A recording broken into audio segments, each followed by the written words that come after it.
Baik teman-teman, masih berlanjut soal Ade Armando ya. Karena memang hari ini tidak ada yang lebih penting dibahas kecuali Ade ya. Dan Ade itu juga nyerempet-nyerempet. Memang ada banyak suara yang menyebut kalau bisa Ade jangan diviralkan lagi, jangan di-share lagi, jangan dibahas lagi. Itu bisa menggeser isu, bisa mengurangi nilai perjuangan utamanya, gitu kan? Oke, nggak apa-apa, semua pendapat kita hargai. Nah, jadi untuk melengkapi mungkin jatuhnya korban, kemudian kerusakan properti dan lain sebagainya. Ini yang tidak kita kendaki. Dan di awal, Mabes Polri juga mengingatkan, ya, jangan sampai terjadi penyusupan yang tidak kita inginkan.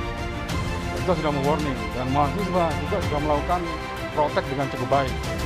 Tapi dalam setiap demo pada kenyataannya selalu ada yang disusupi oleh orang-orang dalam tanda kutip yang tidak bertanggung jawab, sehingga melakukan tindakan-tindakan anarkis yang betul-betul kita sesalkan bersama. Tapi saya benci, marah itu ya, sinis itu dengan karakternya selama ini ya. dengan apa ya sudah, dengan karakternya ya, dengan karakter buzzernya. Nanti saya tampilkan dua videonya Ade Armando, nanti saya tampilkan. Anda mungkin sudah nonton, bagi Anda yang belum nonton nanti Anda tonton. Ada dua video. Dari video ini saja, dua ini saja itu sudah nggak setimpal apa yang kemarin dialami di demo kemarin itu. Pedas, Gus Nur bilang pengeroyokan Ade Armando adalah hukum Allah. Lebaran di neraka. Jika Pendeta Saifuddin mengutuk pengeroyokan terhadap dosen Universitas Indonesia Ade Armando, maka beda cerita dengan sosok yang disebut-sebut sebagai pendakwa, yakni Sugi Nur Raharja atau dikenal dengan Gus Nur. Ia justru menyebut pengeroyokan yang menimpa Ade itu adalah ketentuan Allah. Awalnya, Gus Nur mengomentari aksi brutal pengeroyokan Ade Armando yang dilakukan oleh sekelompok penyusup saat demo kemarin. Bahkan, pendakwa itu menyebut kalau Ade nyaris berlebaran di neraka. Ade Armando babak belur, bahkan nyaris Ade Armando tewas. Nyaris Ade Armando lebaran di neraka, ujar Gus Nur dalam kanal YouTube Gus Nur 13 Official.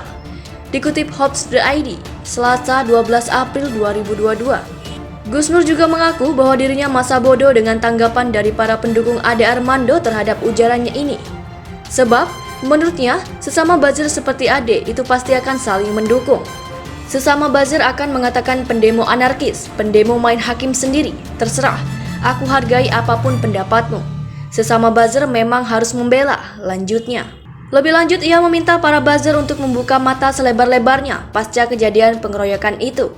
Pasalnya, sosok Ade yang dianggap sebagai akademis justru malah ternistakan di jalan oleh orang-orang yang bahkan tak berstatus. Citranya sebagai tokoh publik yang berpengetahuan dan berpendidikan tinggi hilang seketika. Apapun dalihmu, itulah faktanya. Seorang Ade Armando, dosen UI, disekolahkan sama orang tuanya tinggi-tinggi, ternyata berakhir tragis, nyaris telanjang, kata Gus Nur. Parahnya lagi, Gus Nur justru menganggap Ade Armando tak ubahnya para maling kriminal yang ditangkap basah lalu dikeroyok massa. Saya sering lihat orang dihakimi massa seperti itu tuh maling motor. Maling ayam, kriminal itu dihakimi massa seperti itu sering melihat. Tapi ini dosen, sambungnya. Sebaliknya, Gus Nur terdengar memiliki keberpihakan terhadap para pengeroyok Ade Armando. Ia memandang para pendemo yang berbuat kekerasan terhadap Ade Armando bukanlah anarkis, tapi merupakan ketentuan Allah. Namun, dia tak menjelaskan bagaimana aksi kekerasan massa itu berkaitan dengan hukum Allah. Menurut sesama buzzer, YouTuber jongos itu, para pendukung rezim, katanya pendemonya anarkis. Bagi saya enggak, itulah ketentuan Allah. Itulah hukum Allah yang berlaku. Itulah suara rakyat, itulah suara keadilan, tegas Gus Nur. Ade Armando babak belur dipukuli massa, Gus Nur. Allah hinakan nilai martabatnya sebagai manusia. Penceramah Sugi Nur Raharja atau Gus Nur berkomentar soal Hot Cokro TV Ade Armando yang dikeroyok oleh massa dalam aksi demo 11 April 2022. Gus Nur menilai bahwa Allah telah menghinakan nilai martabat Ade Armando sebagai manusia. Hal ini disampaikan Gus Nur melalui kanal YouTube pribadinya, Gus Nur 13 Official pada Senin 11 April 2022. Ade Armando nyaris lebaran di neraka, tulis Gus Nur sebagaimana dikutip terkini.id. Dalam pernyataannya, ia juga menyinggung nama dua pegiat media sosial, Denny Siregar dan Abu Janda, serta seluruh pendukung rezim Joko Widodo. Gimana Abu Janda dan Denny Siregar dan lain-lain? Dan semua pendukung rezim dan semua buzzer, sudah kebuka belum matamu? Kenapa kalian gak datang saja sekalian, kata Gus Nur. Lihat, babak belur dan nyaris telanjang. Allah hinakan nilai martabatnya sebagai manusia, sambungnya. Lebih lanjut, Gus Nur meminta para penista agama dan penista nabi untuk sadar. Ini suara rakyat, ini aksi rakyat, bukan suara buzzer, bukan suara jongos, bukan suara rezim. Sadarlah wahai kaum penista agama, penista nabi, penista agama, katanya. Dilansir dari CNN Indonesia, Ade Armando babak belur dihajar sekelompok orang di kawasan gedung DPR RI Senin 11 April 2022. Ia sebelumnya terlihat berada di depan kompleks gedung DPR MPR saat melihat mahasiswa menggelar aksi demonstrasi. Ia mengaku tak berniat ikut dalam aksi unjuk rasa bersama mahasiswa. Namun, ia mendukung aspirasi BMSI yang menolak wacana penundaan pemilu 2024 dan perpanjangan masa jabatan presiden. Saya tidak ikut demo, saya mantau dan ingin mengatakan saya mendukung, katanya sebelum kejadian. Di media sosial pun telah beredar unggahan soal identitas para pengeroyok Ade Armando di demo 11 April 2022 depan DPR RI ini. Dilansir dari Detik News, nama para pengeroyok itu adalah Dia Ulhaq, Ade Purnama, Trisetia Budi Purwanto, dan Abdul Latif. Saat diminta konfirmasi mengenai foto dan nama-nama tersebut, Kabid Humas Polda Metro Jaya, Kombes Edra Zulpan, membenarkan mereka sebagai terduga pelaku. Zulpan mengatakan para pelaku tersebut adalah orang-orang yang sudah diidentifikasi oleh pihak kepolisian.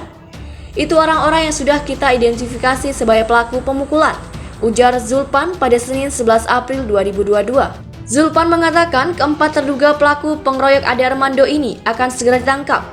Akan kita tangkap malam ini, tegas Zulpan. Jika tak diproses hukum dan segera beberkan big data, Luhut dikhawatirkan bernasib seperti Ade Armando. Aparat kepolisian seharusnya bisa segera memproses hukum Menteri Koordinator Bidang Kemaritiman dan Investasi Luhut Binsar Panjaitan yang diduga telah membuat kegaduhan atas klaim big data terkait wacana penundaan pemilu 2024. Jika tidak, ditakutkan publik akan marah dan Luhut bernasib sama seperti Ade Armando. Begitu yang disampaikan oleh Direktur Gerakan Perubahan Muslim Arbi menanggapi sikap Luhut yang enggan membeberkan big data ketika berhadapan langsung dengan mahasiswa Universitas Indonesia. Luhut harus jujur soal big data 110 juta yang sengaja disebarkan itu. Karena itu sudah jelas-jelas hoax dan itu harus segera diproses hukum, tegas Muslim kepada kantor berita politik RMOL Rabu 13 April. Karena jika hal ini tak kunjung diproses hukum, Muslim mengaku khawatir publik akan marah. Lebih jauh lagi, Muslim cemas Luhut akan bernasib sama seperti pegiat media sosial Ade Armando yang dianiaya saat hadir acara demonstrasi Badan Eksekutif Mahasiswa Seluruh Indonesia di DPR RI Senin kemarin. Jika dilindungi aparat karena pejabat dan punya pengaruh kuat di istana, saya khawatir akan timbulkan kemarahan rakyat dan Luhut bisa bernasib seperti Ade Armando, pungkas Muslim. Mahasiswa UI bicara pakai toa ke Luhut Panjaitan, dianggap jadi simbol pejabat negara tak bisa dipercaya. Aksi yang dilakukan mahasiswa Universitas Indonesia kepada Menko Marves Luhut Binsar Panjaitan tersebut sebagai simbol keadaan yang terjadi di Indonesia. Luhut Panjaitan datang ke UI pada 12 April 2022 dan kedatangannya disebut untuk memberikan kuliah umum. Namun, kedatangan Luhut Panjaitan tersebut justru disambut dengan unjuk rasa mahasiswa UI. Selain itu, kedatangan Luhut Panjaitan juga menimbulkan kecurigaan. Pasalnya, pejabat negeri tersebut datang ke UI tepat 1 hari usai demo mahasiswa 11 April 2022. Mahasiswa UI menyerbu Luhut Panjaitan dan menanyakan mengenai big data yang selama ini digemborkan mengenai survei yang menyatakan dukungan untuk Presiden Jokowi menjabat selama 3 periode. Meskipun dituntut untuk menjawab pertanyaan tersebut, tetapi Luhut Panjaitan enggan memberikan jawaban. Namun, yang menjadi sorotan ialah cara mahasiswa bicara dengan Luhut Panjaitan yang menggunakan toa atau pengeras suara. Kita lihat model semacam itu. Itu satu upaya untuk memberitahu pada publik bahwa enggak ada lagi pejabat yang bisa dipercaya di republik ini.